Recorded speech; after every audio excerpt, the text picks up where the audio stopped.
So I used to be a receptionist. I won't get too into it.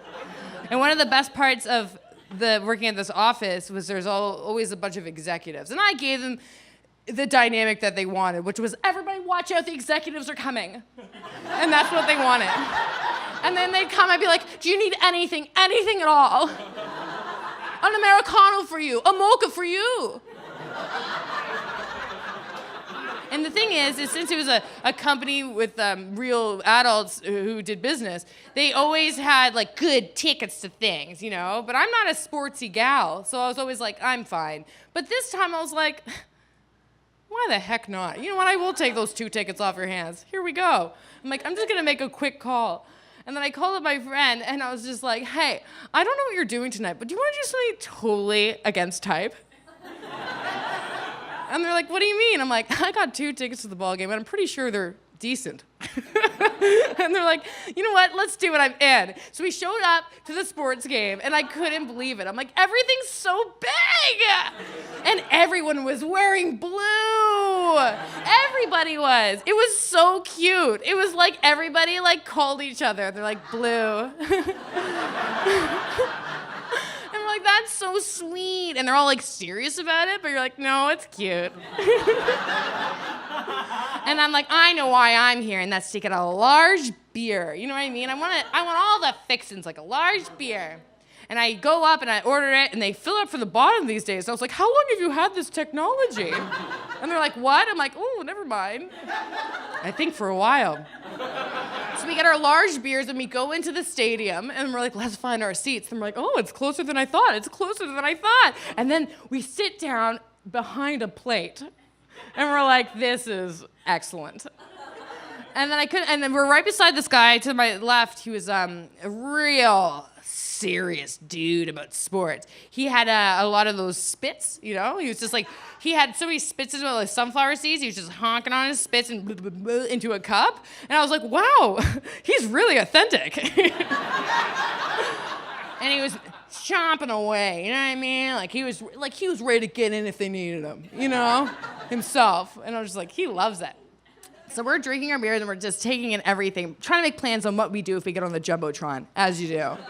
I'm like, do we kiss? Do we pretend we're sleeping? You know what I mean? Do we take our tops off? I'll do it, you know?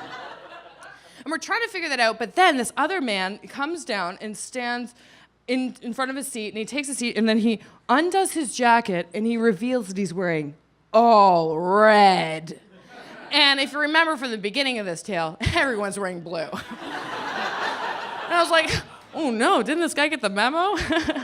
And I think it's kind of fun, but the guy beside me was like, a real grumble, you know? And I was like, oh no, and everybody was watching him like a hawk, and he was just like, yeah, and took his seat. And I was like, oh no, he's in the lion's den.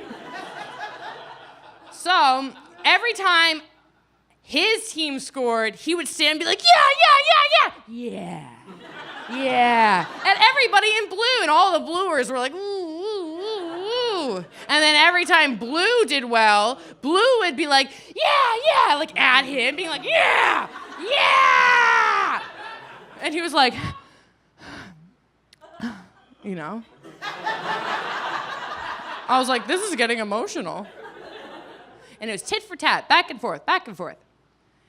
And then all of a sudden, in a real lull part of the game where I didn't know what was going on, the guy beside me spits.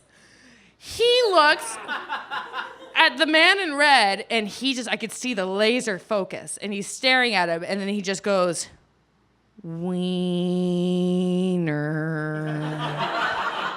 Like under his breath, but it was the loudest thing I've ever heard. And I was like, and then everybody was like, what? And then he was like, wiener.